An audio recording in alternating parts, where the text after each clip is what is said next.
Hello student, आज हम देखेंगे क्लास 11 का फिजिक्स और इसमें हम चैप्टर नंबर 2 देख रहे हैं। चैप्टर नंबर 2 है हमारा यूनिट्स एंड मेजरमेंट। तो देखिए इसमें हमने डायमेंशन की जो है एप्लीकेशन हम देख रहे थे। तो पहली एप्लीकेशन हमने देखी थी, आज हम इसकी दूसरी एप्लीकेशन देखेंगे। पहली एप्लीकेशन ये थी कि एक सिस्टम ऑफ यूनिट को दूसरे सिस्टम ऑफ यूनिट में किस तरह से चेंज किया जाता है। आज हम यहाँ देखेंगे कि कोई भी इक्वेशन हमें दे दी जाएगी और उसके बारे में हमें पूछा जाएगा कि यह इक्वेशन हमारी डायमेंशनली करेक्ट है या नहीं है। तो देखिए एग्जांपल से समझते हैं इसे। कि एग्जांपल हमें दिया हुआ है s equal ut plus 1/2 a t square. ये एक इक्वेशन ऑफ मोशन है, सेकंड इक्वेशन ऑफ मोशन है। तो इसे हमें डायमेंशनली ये बताना है कि इक्वेशन सही है या गलत है। तो देखिए s क्या है, यहाँ पर हमारा s है हमारा डिस्टेंस है, और डिस्टेंस की जो डायमेंशन होती है वो होती है हमारी l। इसी तरह से u हमारी वेलोसिटी है या स्पीड भी बोल सकते हैं। तो इसकी डायमेंशन क्या है हमारी l t की पावर -1 और t की डायमेंशन t होती है। 1/2 की कोई डायमेंशन नहीं है तो इसे लिखेंगे भी नहीं।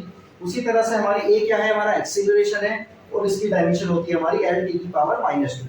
और उसी तरह से t स्क्वायर मतलब ये t स्क्वायर बन जाएगा। अब ध्यान से देखिए l तो हमारा l आ जाएगा। उसी तरह से देखिए ये t की पावर -1 और t की पावर 1 दोनों एक दूसरे को कैंसिल कर देंगे तो बचेगा क्या, l बचेगा। इसी तरह से यहाँ देखिए t की पावर -2 और t की पावर +2 दोनों ये भी एक दूसरे को कैंसिल कर देंगे, यहाँ पर भी l आ जाएगा। तो हम देख रहे हैं कि ये इक्वेशन में क्या है करेक्ट। कैसे पता करेंगे, इस तरह से पता किया जाएगा कि सेम क्वांटिटी को ऐड या सेपरेट किया जा सकता है। तो देखिए इसकी डायमेंशन इस पूरे के इक्वल आनी चाहिए और इस पूरे के इक्वल आनी चाहिए। तीनों डायमेंशन अगर हमारी इक्वल है तो ये इक्वेशन हमारी बिल्कुल ठीक है डायमेंशनली। अब हम देखते हैं एग्जांपल नंबर 2 इसका। Half M V square, half M V square होता है हमारा एम जी एच के। तो यहाँ पे हमें एक इक्वेशन दी हुई है half M V square equal M G H के। ये क्या है, हमारी काइनेटिक एनर्जी है, ये हमारी पोटेंशियल एनर्जी है। इन्होंने इक्वेशन दी है काइनेटिक एनर्जी पोटेंशियल एनर्जी के इक्वल है। तो बताइए क्या ये डायमेंशनली करेक्ट है या नहीं है। तो देखिए 1/2 की डायमेंशन नहीं होगी तो उसे लिखेंगे नहीं। m क्या है, हमारा मास है, और मास की डायमेंशन होती है हमारी m। उसी तरह से v क्या है, हमारा यहाँ वेलोसिटी है, और वेलोसिटी की डायमेंशन होती है l t की पावर -1 और उसका भी होल स्क्वायर हुआ है तो हमने होल स्क्वायर इसका कर दिया है। इसी तरह से यहाँ देखिए m मास है, मास की डायमेंशन हमारी m हो जाएगी। g क्या है, एक्सीलरेशन ड्यू टू ग्रेविटी, तो एक्सीलरेशन की डायमेंशन होती है l t की पावर -2। और h क्या है, हमारी हाइट है, और हाइट को हम लेंथ लेंगे, लेंथ की डायमेंशन होती है हमारी l। तो ध्यान से देखिए m तो हमारा ऐसे आ जाएगा, l की पावर 2 आ गया, t की पावर -2, तो ये डायमेंशन इसकी बन जाएगी। इधर देखिए m तो अकेला है तो ऐसे लिख देंगे, l और l दोनों क्या बन जाएंगे, l स्क्वायर बन जाएंगे और t की पावर -2। ध्यान से देखिए ये वाली डायमेंशन पूरी इसके इक्वल है, तो इस इक्वेशन को हम कह सकते हैं कि हाँ ये डायमेंशनली दोनों दोनों के दोनों साइड हमारे क्या है, इक्वल है, तो डायमेंशनली इक्वल है, ये इक्वेशन हमारी ठीक है। अब हम देखते हैं एग्जांपल नंबर 3। t इक्वल होता है 2 पाई √L/g। तो हमें ये चेक करना है क्या ये इक्वेशन हमारी डायमेंशनली करेक्ट है या नहीं है। तो देखिए t है हमारा टाइम पीरियड, तो टाइम पीरियड की डायमेंशन टाइम है, तो डायमेंशन क्या होगी, t होगी। इसी तरह से देखिए 2 पाई की डायमेंशन होगी नहीं कुछ, उसे लिखेंगे भी नहीं। l क्या है, हमारी लेंथ है, तो इसकी डायमेंशन हो जाएगी हमारी l। और g क्या है, एक्सीलरेशन ड्यू टू ग्रेविटी, और एक्सीलरेशन की डायमेंशन होती है l t की पावर -2। तो देखिए l से डबल कैंसिल हो जाएगा, और t जो ऊपर जाएगा तो प्लस का हो जाएगा। ये अंडर रूट में t स्क्वायर है तो बाहर लेंगे तो t बचेगा, तो t इक्वल t आ गया। इसका मतलब ये डायमेंशनली इक्वेशन हमारी ठीक है। उसी तरह से देखिए इक्वेशन नंबर 4, ये इक्वेशन नंबर हमारी ये वाली है एग्जांपल नंबर 4 में। E equal mc square famous equation है, हम जानते हैं आइंस्टाइन इक्वेशन है। तो देखिए E क्या है हमारा, E हमारा है यहाँ पर एनर्जी। तो एनर्जी की डायमेंशन हमें पता है क्या होती है, mL² t की पावर -2। उसी तरह से m क्या है हमारा, m यहाँ पर मास है, तो मास की डायमेंशन m होती है। c क्या है, स्पीड ऑफ लाइट है, और स्पीड की डायमेंशन होती है l t की पावर -1, और उसका होल स्क्वायर हुआ है तो हमने उसका स्क्वायर बना दिया है। अब देखिए यहाँ पर ये तो ऐसे ही आ जाएगा, m हमारा ऐसे रहेगा, l की पावर 2 आ जाएगा, t की पावर -2 आ जाएगा। हम देख रहे हैं दोनों साइड हमारी बिल्कुल डायमेंशनली एकदम इक्वल आ रही है, तो ये इक्वेशन हमारी बिल्कुल ठीक है।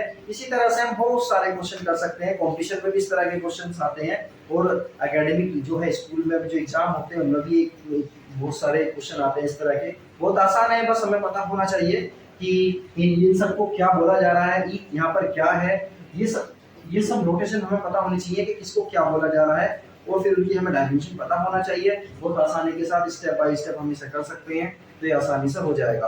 तो ये हमने देखा। अब इसके बाद हम एप्लीकेशन ऑफ डायमेंशन जो हम देख रहे थे उसका हम तीसरा वाला पार्ट देखते हैं कि इसमें क्या एप्लीकेशन बताई गई।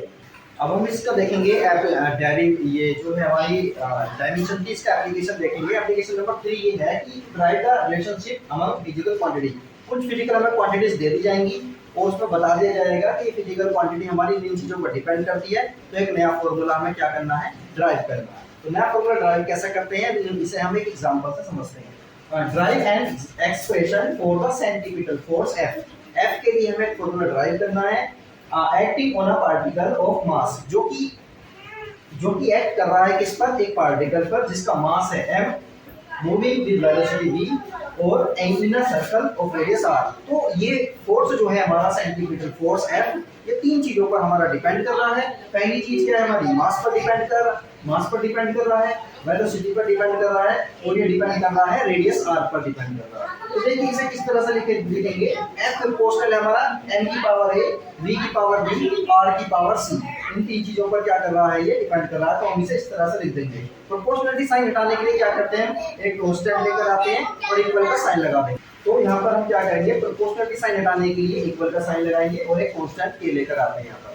उसके बाद देखिए हम क्या करेंगे, इसमें n की पावर a यानी मास की पावर a पर डिपेंड कर रहा है, वेलोसिटी की पावर b पर और रेडियस की पावर c पर डिपेंड कर रहा है। तो उसके बाद हम सबसे पहला काम ये करेंगे, दोनों साइड की हम डायमेंशन लिख लेंगे।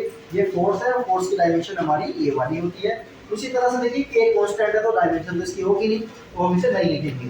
तो m क्या है हमारा मास, और मास की डायमेंशन होती है m और उसकी पावर हमें दे रखी है a। इसी तरह से वेलोसिटी की डायमेंशन होती है हमारी l की पावर -1 और उसकी पावर है हमारी v। इसी तरह से r क्या है हमारा रेडियस, और रेडियस हमारी लेंथ होती है, तो इसकी डायमेंशन हो जाएगी l की पावर हो गया हमारा c।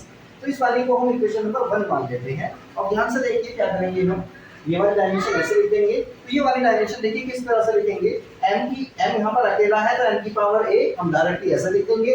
उसी तरह से l की पावर यहाँ पर b है, l की पावर यहाँ पर c है, तो l की पावर कितना हो जाएगा, b + c हो जाएगा। इसी तरह से t अकेला है तो t की पावर हो जाएगा हमारा माइनस का b। अब हम सबसे पहला काम क्या करेंगे, जो m की पावर लेफ्ट साइड में है और जो m की पावर राइट साइड में है, दोनों को कंपेयर करेंगे तो a की वैल्यू हमारी आ जाएगी 1। इसी तरह से b + c की वैल्यू आ जाएगी हमारी, l की पावर कितना है यहाँ पर 1, तो b + c की वैल्यू आ जाएगी हमारी 1। इसी तरह से देखिए -b की वैल्यू आ जाएगी हमारा -2, तो b की वैल्यू आ जाएगी हमारा 2।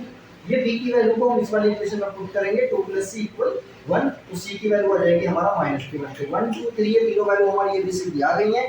तो हम इक्वेशन नंबर 1 पे ये वाली वैल्यूज को पुट कर देंगे। जैसे ही 1 पे पुट करेंगे तो देखिए a तो हमारा ऐसे रहेगा, n की पावर a की वैल्यू हमारा 1।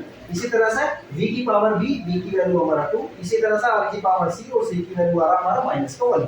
ये सारी वैल्यूज को इसमें पुट कर देंगे। तो देखिए n की पावर 1 है तो ऐसे रहा, v² है तो v² रहा, r की पावर -1 है तो इसे अपवर्ड में ले लेंगे तो r की पावर 1 हो जाएगा प्लस का।